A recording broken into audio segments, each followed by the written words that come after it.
The very first time of the crusade, there are many signs that we saw into Gogo, which manifested her like saying bye. Gogo yabyiniye Imana mu buryo budasanzwe, abantu mwarabonye kuri social media. Gogo atambira Imana, bigeraho afata inkoni akajya agenda kubita abanze kubyina, akabazana kubyina. Ibyo nanze ko cameraman abyerekana icyo gihe. Gogo praised God in a way that we never expected, and which was unusual of what we used to see her praising God. Wari umunsi wo kwa gatanu w'igiterane. It was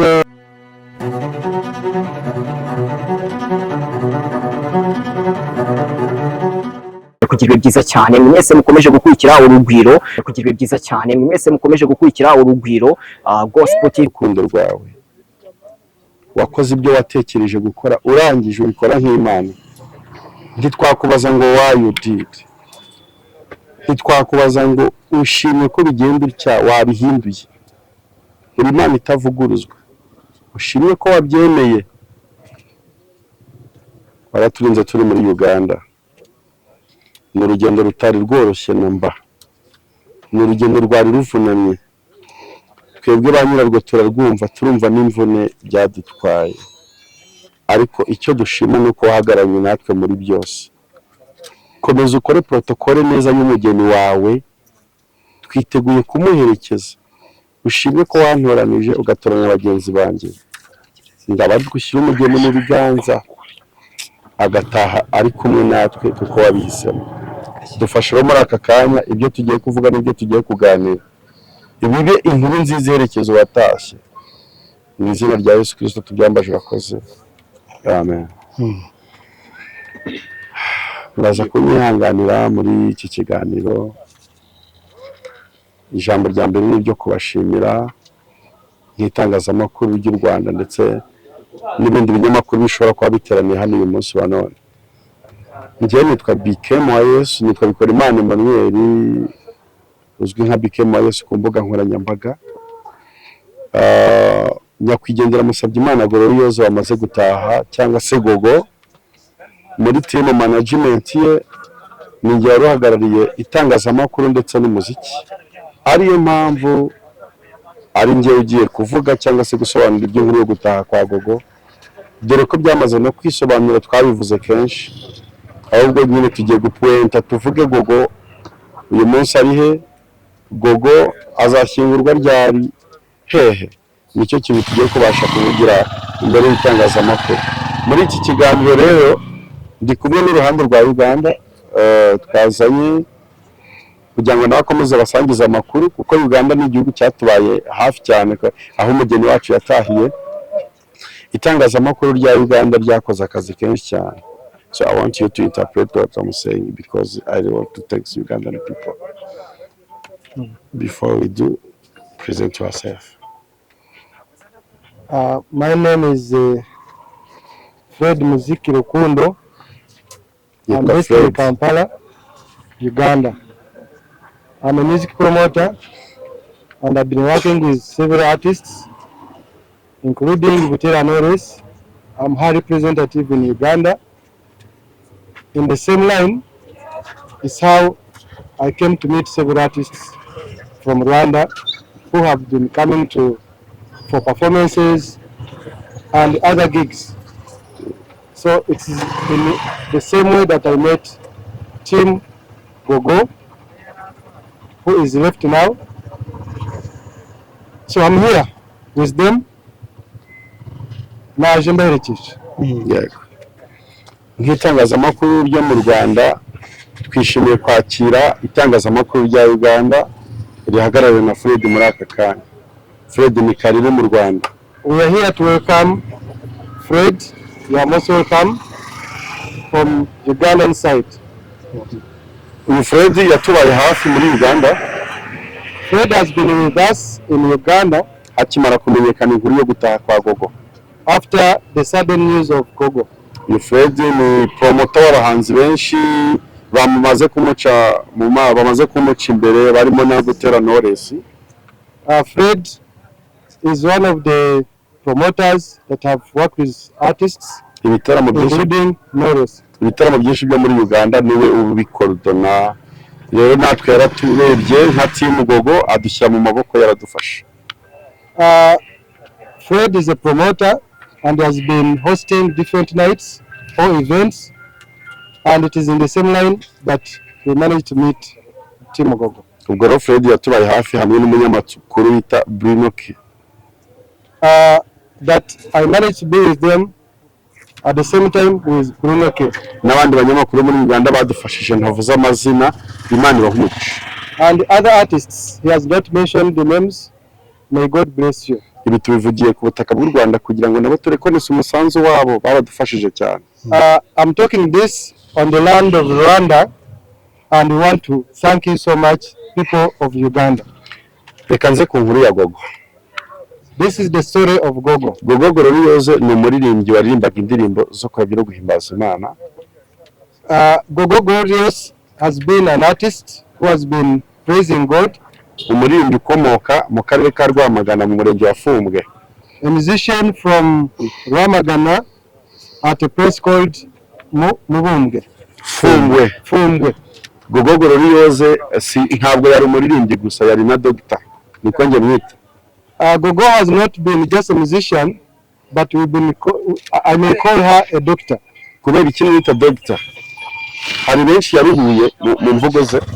Why do I call her a doctor? There are many people that she managed to heal.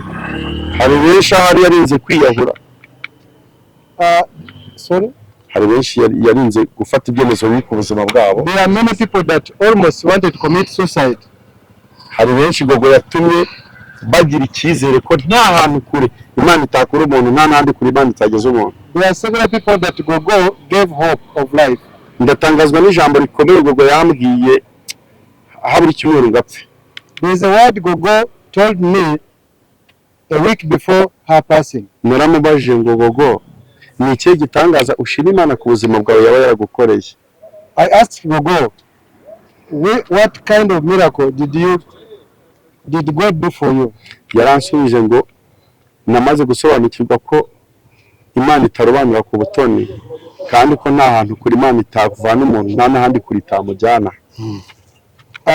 That God is a fair God. Kurwana mu gitamute. Katonda tayabura. Let me speak it in Kiganda. It's okay, kale.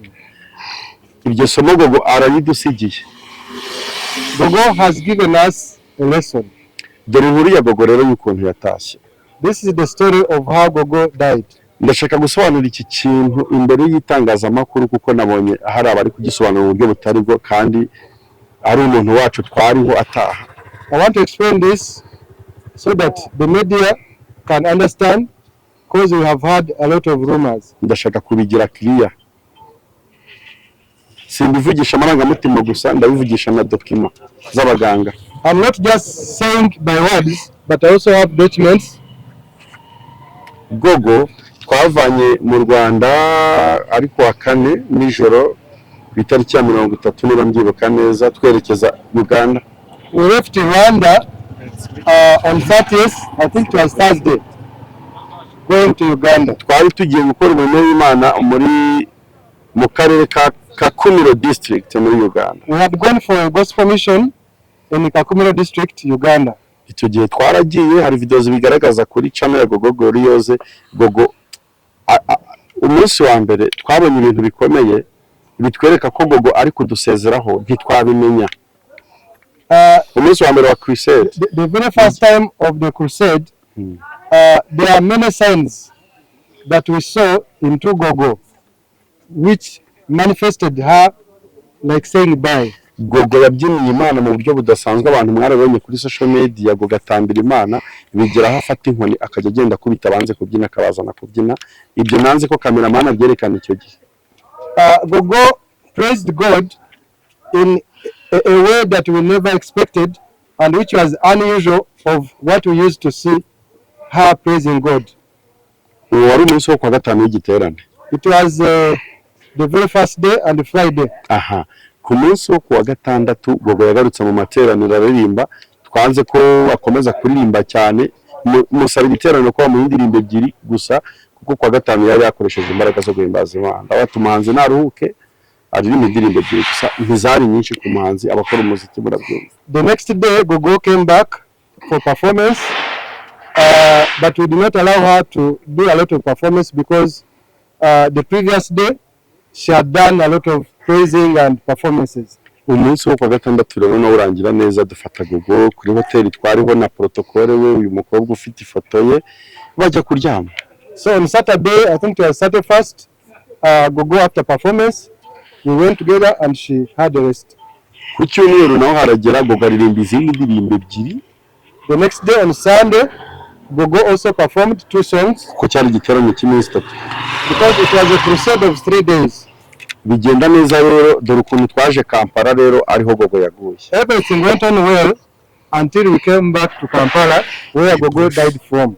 Gogo yaje Kampala ku cyumweru, kuri icyo cyumweru aza tuza nijoro, duca twavuye Kakumiro tuza Kampala, dukika Kampala kuwa mbere mu gitondo saa 10. They came in the night of Sunday and reached Kampala early morning on Monday. Tugeze Kampala tujya gushaka aho tugomba kuryama birumvikana. After reaching Kampala we had to look for where we can rest from. Ni ibintu bitanatworoheye nabyo kubera amasaha twari tuziye no kutamenyera igihugu neza. Getting accommodation that time it wasn't easy because we were not used to the country. Aho twajyaga henshi baratubwira ati nta place ihari. Wherever we could reach it was full. Ariko birangira tubonye aho turyama. Until we got where to sleep. Kuri uwo munsi wo kuwa mbere nimugoroba, that same Monday evening, Gogo yatangiye kugaragaza ibimenyetso by'uburwayi. Gogo started showing signs of illness. Ariko ntibyadukanze cyane kuko ni ibimenyetso by'uburwayi yari asanganywe. But it wasn't a shock to us because it was a usual way of her illness. Yari afite ubumuga bane nabwo, hari n'ikarita ya leta ibigaragaza. She had a disability and there is a card from the government that shows her disability. Yajya afatwa tukavuga ibintu bya bindi. Murabizi nk'abantu barwara igicuri, hari ukuntu igicuri gifata umuntu mu minota 2 akabaye muzima, mu kanya kikongera gutyo akaba yabaho ubuzima gutyo, kuko hari iriya ndwara itajivurwa ngo ikire, nubwo hari n'abayikize ariko we ntiyabonetse mu bayikize icyo gihe. People who know how eclipse attacks, you know very well that it can attack you for like 2 minutes, 3 minutes and you get well, and there's no known medication for epilepsy, so she would get well. Kwa kabiri rero noneho cyaramufashe kikajya kimucugusa. So then the following day on Tuesday, the kind of eclipse attacked her. And very strong. Nabyo tubona ntibirinze n'ubundi kubyo dusanzwe tubona kuko twe twagendanaga nawe, twajyaga tubona byinshi bitandukanye ku by'uburwayi bwe wenda kamera zitabashaga kubona. But still it was the usual way because we were used to that kind of illness, the eclipse, and we were not shocked she would get well. Ndi excuse no ku bantu babonye ikiganiro cyanjye nakoze kuri Yago TV show. I remember those who watched the Yago TV show. Hari ijambo mutakiriye neza ko rivuga ngo inyuma y'irido hari ibintu mutabonaga ku burwayi bwa Gogo. There's a word they said that behind the cameras there are some things that used to happen in Gogo's life. Nabonye isi itarabyakiriye neza, ndaza gusobanura impamvu nabivuze kuriya. The world did not receive it well, but I'm going to explain about it. Ngo Gogo yararwaye indwara twe twari tuziranyeho nka team. Gogo had an illness that every one of us in the team knew about it. N'abantu bake bari babizi. Very few people knew about it. Ntabwo twigeze twishimira rero ko abantu bamenye ibyo bintu kandi bitavuga ubutumwa, ntacyo bivuze kwivuga ubutumwa rye. We do not find it necessary to inform the public about her illness. Twakomeje kubihisha. We kept it a secret because it was not necessary. Ni iki cyatumye mvuga gutyo ngo byari inyuma y'irido, kubera ko hari abantu bari batangiye gutangaza ko Gogo yishwe n'igicuri n'uburozi n'ibindi, bituma noneho nza kuvuga ati hoya dusanzwe tuzi ko nyine yakirwaraga, none reka tubibabwire ariko sicyo cyamwishe. Ubu rero muri iki kiganiro turaza kuvugiramo n'ikishe Gogo. In this conversation we shall talk about what exactly killed Gogo, though The first information was about the eclipse. Ubwo rero abantu babonye cyangwa se bakurikiye ikiganiro bakanyumva nabi kuri Yago TV show, nsabye imbabazi kuko singewe gukomeretsa wagiye kandi yari donc kuri nge yari mushiki wanjye, yari umukobwa wanjye, yari doctor kubera ukuntu yamfashaga mu buryo bwose. Namwe mudukurikiye murabizi Gogo yaduhaye ibyishimo. Singewe rero warwindukira ngo nkoresha imvugo zidakwiye kuri Gogo cyangwa ngo kumukomeretsa bingana no kwikomeretsa. So I ask for forgiveness in case I hurt anyone during my interviews, especially on Yago TV. He's sorry. N'indi mvugo yose naba narakoresheje ku ma social media ikagira ikomeretsa, nisaba imbabazi. Hari n'ibyo twaterwaga n'amarangamutima yo kubura umuntu. Or any other communication that I could have made that hurt any one of you, I'm sorry about it, but the condition I was in wasn't favorable. Dore umunsi Gogo yapfuyeho n'icyo yazize. Gogo yapfuye muri icyo cyumweru kuwa gatatu. This is what killed Gogo.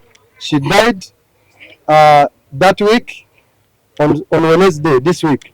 Kuwa gatatu ibyo bintu bimufata byakomeje kumufata bikamucugusa, none tubona biri kuba buri kanya tugira ubwoba. On Wednesday, 3rd of September, Gogo experienced an illness that could make her shake a lot. Twigira inama bigeze mu masaha ya saa moya z'umugoroba twavuga ngo reka tujyane umuntu kwa muganga tutamugumisha hano bikaba ibibazo kandi abaganga badufasha. Until it reached 7 p.m. when we decided to take Gogo to the hospital for medication. Tumujyana ku bitaro bya Chengera Doctors. What is the name again? We went to, this is called the Chengera Doctors Medical Center. Yeah, nibyo bitaro twamujyanyeho. Tugeze ku bitaro ntabwo byafashe n'isaha rwose kugira ngo Gogo ave mu mubiri. When we took Gogo to the hospital, it didn't even reach an hour that Gogo was pronounced dead. Bitaro biduha amakuru ko Gogo wacu yamaze kwitaba Imana kuwa gatatu saa 3:30 z'umugoroba. The hospital authorities announced to us that Gogo is dead. Birumvikana n'inkuru ibabaje kandi iteye agahinda. Kunyuranyo. It's so heartbreaking. Iyo nkuru twarayakiriye ariko mu matwi yacu twumvise ari nk'injerere ziri gucura. We had the news but we couldn't believe whether it is real or true. Twaratekereje Imana ko Gogo aribwo yaratangiye kujya yakora ari kugeza ubutumwa bwiza kuri iki gitumye umujyana hakiri kare. We started asking ourselves why at this time when Gogo has just started to shine. Twebwe babitwereka ubwa mbere ko apfuye twatekereje ko ari igicuri kimwishe kuko nicyo twari tuzi. The first time they announced Gogo dead, we thought it was eclipse.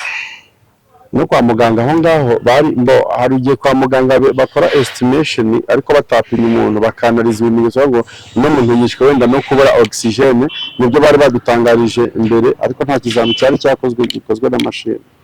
The doctors estimated that Gogo could have died of epilepsy as a result of respiratory aspiration.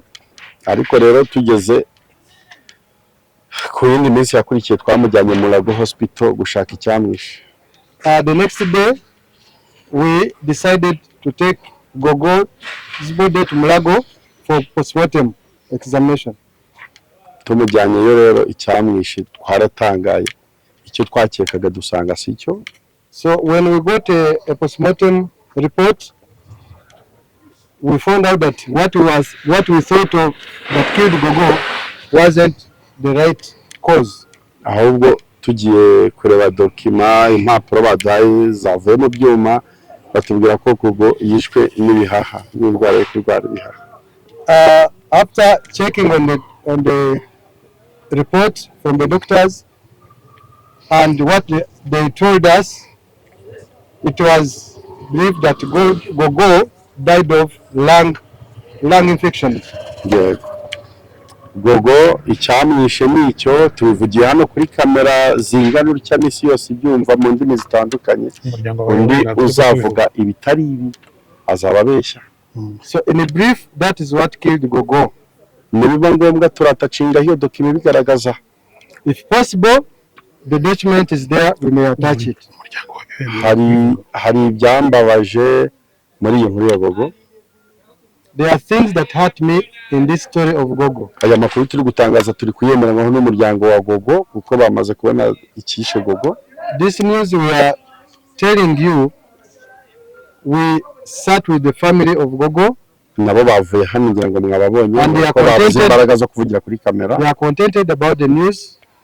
Ariko twababajwe no kubona hari abanyamakuru batangaza ngo Gogo bamuroze, Gogo yanyoye ji. It was unprofessional to hear news from some media guys saying Gogo was given poison or something else. Ntabwo ibyo bintu byaturyoheye kubera agahinda twari dufite cyangwa tugifite ko umuntu wacu wagiye kubona ari umuntu wicaye kuri kamera ari guhimba icyamwisha atari dogiteri. Bisa n'ibiteje urubwa, bisa naho ari ukwishima hejuru y'umurambo, bisa nkaho ari ugushaka kurira ku mupfu. Sinzi ibintu byarankorekeje cyane. It's not good to spread fake news before receiving an official report from the doctors. It's like you wanted maybe to benefit from the dead. Umunyamakuru akoze iyo nkuru rwose akwiye kwikosora. Whoever did that, you did wrong. Kuko yakomerekeje umuryango wa Gogo natwe cyane. You are hurting the family of Gogo and the entire community that follows Gogo. Icyishe Gogo ni icyo tuvuze. That's what killed Gogo. Turashima muri iyi nkuru ya Gogo ambasade y'u Rwanda muri Uganda yatubaye hafi cyane ku buryo the story of Gogo nabona uko mbisobanura. The Rwandan embassy in Uganda kugira ngo Gogo tujye kumenya n'icyamwishe tumukura mu bitaro yari arimo tumuzana mu bitaro binini nka biriya n'ababyeyi igihugu ni umubyeyi n'ambasade. Transferring Gogo from one hospital to the other, that is from Chengera to Mulago Hospital, it was by the help of Rwandan embassy. Ambasade ni ukuri yaradufashije. We thank the embassy of Rwanda. Turabashimiye uburyo koko igihugu ni umubyeyi. Thank you Rwanda, thank you the embassy. Uyu munsi nkuru dushimishije ni uko umubiri wa Gogo uri mu Rwanda. We are happy in sorrow that the baby is here in Rwanda. Sinzi nimba byari kuryohera abanyarwanda Gogo iyo gishyingurwa Uganda. I don't know that it would sound well to Rwandans that when Gogo was to be buried in Uganda. Ariko turashima eforo igihugu cyabigizemo kugira ngo Gogo uyu munsi ashyingurwe ku butaka bw'u Rwanda tumwishyingurire. We thank everyone that helped us, especially the government of Rwanda. Ubu rero umubiri wa Gogo ubitse muri iki kigo mbona hano inyuma yanjye Rwanda Forensic Institute. So the body of Gogo has been kept here at the Rwanda Forensic Institute. Kuri Kacyiru rero Gogo yageze mu Rwanda. That is Kacyiru in Kigali, Rwanda. Kumwishyingura ibijyanye no kumuherekeza bwa nyuma biteganijwe gute bizaba ryari? Reka tuvuge ku kijyanye no guherekeza Gogo na challenges.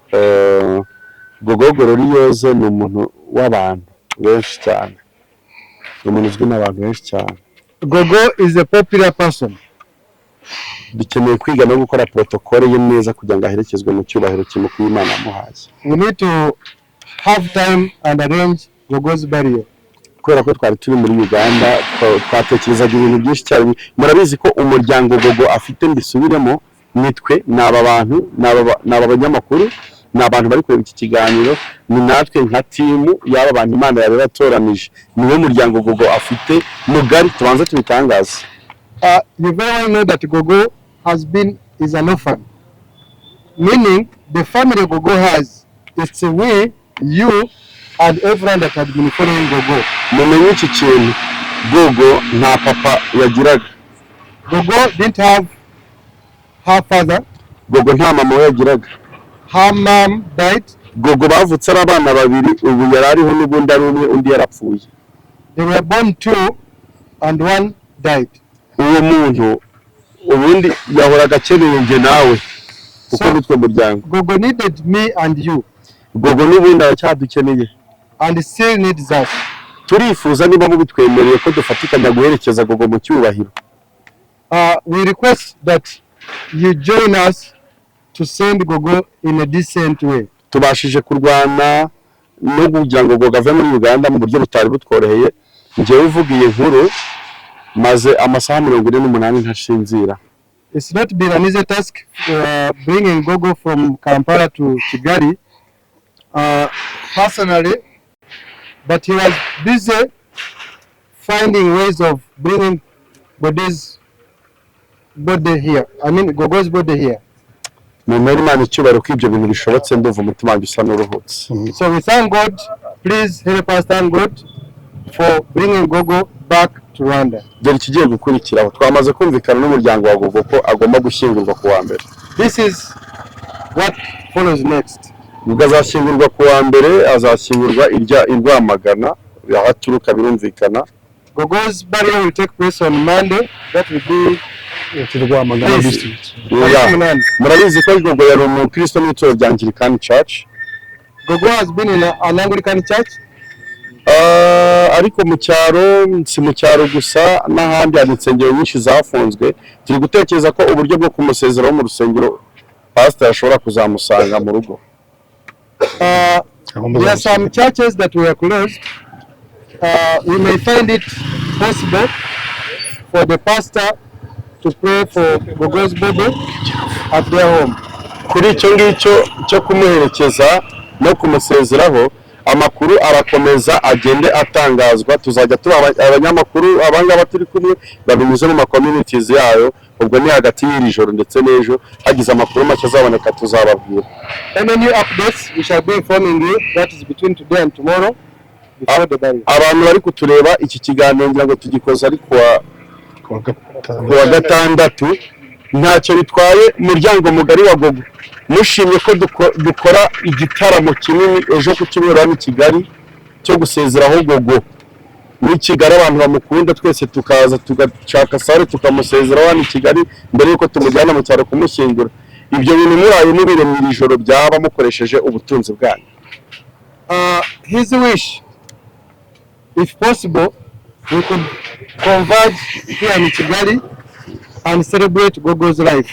Ushobora kutureba rwose n'umutera nkunguru niwe gusa ukavuga ati iyo projet yera ntagatifu ndayiguze nimutegure Gogo igitaramo kinini kuko ni ibintu bihenze no mpamvu turi kwiyambaza abantu kuko ibyo tumaze gukora ibimaze gukoreka ni byinshi bimaze kujyana imbaraga ku buryo gutekereza ibindi bigiye gukurikira turasaba ko abantu badufasha. Any sponsor out there, you can even say I'm taking care of Gogo's celebrations here in Kigali and the next events. Ngira ngo rero munsi y'iki kiganiro niba nimero twayivugira mu kiganiro simbizi hari nimero rero abantu bashobora koherezaho inkunga support yo gufasha Gogo ibaruye n'ubundi ku mazina ya Musabyimana Gloriose kugira ngo uyu murimo wo kumuherekeza urangire neza tuzishime. Hari ikibura byinshi cyane bikemo ko abantu badufasha. Maybe if possible we can read you the number for those that wish to stand with us so we can have a very good send off for Gogo. Maybe we can read you the number. Aho waba uri hose aho waba uherereye hose ku isi ni ukuri reka duherekeze umugeni wa Kristo neza mu cyubahiro cye tubifashijwemo n'Imana namwe byose byashoboka. Everyone, everywhere, elsewhere in the world, you are welcome. Please stand with us. Ushobora gukoresha uburyo bwa word limit cyangwa mobile money. You can use word limit or mobile money from this number +2 guteranyaho 250 mbanje kode y'u Rwanda kugira ngo byakorera muri hanze y'u Rwanda. You can use these numbers, maybe the first read it. Plus guteranya 200 guteranya 250 79 3 88 93 29 cyangwa reka mbivuge gutya 079 3 88 93 29. This is the number in case you want to use mobile money or world limit. +250 0793889329, or in other words, you can say 0793889329. This is the number in case you wish to stand with Gogo's family. Iyo nimero iraruye ku mazina ya Musabyimana Gloriosa. It is in the names of the late Musabyimana Gloriosa. Ni ukuri inkunga yawe uko yaba ingana kose n'ubufasha uzohereza buzakoreshwa icyo bugomba gukoreshwa. Anything, any support, any financial support of any amount is welcome. Numva twarangiza tubashimira. We end by thanking you. Yego. Mbere ko dusoza hari benshi byinshi bakeneye kuba wenda twakubaza nk'abanyamakuru turi hano, kubera ko benshi bari hano, ibitangazamakuru bitandukanye bikeneye kumenya byinshi bagomba gusobanukirwa. Mbere na mbere turabashimiye wenda ku buryo umwanya muduhaye kugira ngo mugire ibyo musobanura itangazamakuru, ariko tukibaza ngo byagenze gute kugira ngo twari tuzi nka manager we Auguste uyu munsi atari budutangariza urupfu rwa Gogo uko byagenze byose. Ese nk'uko bivugwa mu itangazamakuru yaba yamaze kuba yabigicibwa mu muryango wa Gogo, akaba ariyo mpamvu wenda atagifite umwanya kuri Gogo. Icya kabiri, ese mwamwariyunze n'umuryango wa Gogo ko twabaye ikiganiro gisohoka batishimiye uko mwamujyanye Uganda? Urakoze cyane kubaza ibyo bibazo. Icya mbere, kuba manager wa Gogo atari kuvuga nuko tutari kuvugira rimwe. Icyo ni icya mbere, nuko yanyemereye kuvuga kuba ari uvuga, kuko n'ubundi ninjye wavugiraga Gogo mu rwego rw'itangazamakuru. Ubwo rero yampereye uburenganzira, icyo cyo ndabashije kugisubiza. Icya kabiri, twabonye ibyo biganiro natwe tugenda tugira n'ibyo tunenga cyane. Umunyamakuru hari igihe akoresha ikiganiro ashaka kugituma icyo we ashaka, kuri iki kiganiro kigomba gutumwa. Hari ukuntu umuntu aba afite ikiganiro cyangwa aba afite inkuru akayitegura ku buryo we ayoriyanta kujya kumuzanira icyo ashaka, wenda icyo ashaka kikaba kibi kuri sosiyete, nubwo we bimuhiriye ko interamvugo ye ituma agera ku cyo yashakaga. Iyo duhaye donc tujya Uganda kuririmba muri icyo giterane, ni umuryango wabitewe kashi rwose ati turamubahaye, kuko ntabwo na kimwe twigeze tujyana Gogo mu murimo w'Imana cyangwa ibindi bintu tudasabye uburenganzira bw'umuryango we. N'ubundi tujya guhaguruka tujya muri urugendo rwo muri Uganda ntabwo twaribye. Twaragiye ati tubwira umuryango dufite urugendo rw'ivugabutumwa mu gihugu cya Uganda, turaza gukenera Gogo, tuzamarana nawe iminsi ingana gutya. Umuryango ati muzagira urugendo rwiza. Nibo bari bamuduhaye, kereka nimba ari urundi ruhande rw'umuryango cyangwa rw'iyise umuryango bitari rwo, ariko umuryango ni munini. Kandi iyo twudusabye Gogo ntabwo tumenyesha anko we, mubyara, bakuru, bashiki bandi, tumenyesha umufite mu nshingano nk'umubyeyi yari yamuduhaye. Bivuze ngo abo twabonye batangaza bariya bavuze ikiganiro cyatambutse ku Mpanuro TV basobanura byinshi, baragaragara ababyeyi babo wenda bamurera ko ababyeyi bamubyara we bitabye Imana. Wenda impamvu ntasubiza muri icyo kibazo ngo mbe tafu cyane nuko ntabibonye neza, nuko ntarebye ibyo biganiro neza. Nakigusobanura wenda nagiye kunyuramo muri make kugira ngo dusoze. Baravugaga ngo hari ibitaramo bitandukanye bakoze ndetse byinshi turabizi, management we yarabitubwiye, atubwira ko hajya havamo ubushobozi butandukanye. Manager we yatubwiye ko amafaranga yavagamo yafatagaho make, andi nakahereza Gogo ndetse n'umuryango we umurera uyu munsi. Ariko twabonye bakurikirana bavuga ngo mu byo bagiye bakora byose, mu bitaramo byose yakoze, yaba ari inyungu zose zavuye mu muziki we, nta n'igice na kimwe bigeze babona. Nibyo koko nta n'igice na kimwe bigeze bakira bo mu rugo kivuye kuri Gogo. Uburyo bwa management ukuntu bukora, iyo umuntu amanaginga umuhanzi baba bafitanye amasezerano. Kavuga ati inyungu z'umuhanzi nizi, inyungu za manager nizi, uri kumva. Sinzi rero niba ari uruhande rw'umuryango rwaba rwaratangaje ibyo bintu kandi babitse ibimenyetso berekana ko bakoranye na manager neza, ahubwo yaba ari ubuvugizi bwakozwe n'itangazamakuru itari iby'ukuri bigakwirakwiza inkuru itariyo. Ariko muri management ya Auguste ndetse n'umuryango wa Gogo nta kibazo kugeza ubu bafitanye na kimwe kijyanye bikareka tugushimire kuba waduhaye umwanya ukatuganiriza. Imana iguhumurisha cyane. Mureke dusoze mu zina baturi kubana. ariko sha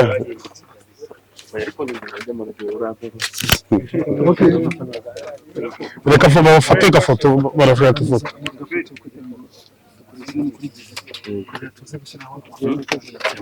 oya mwana byihorera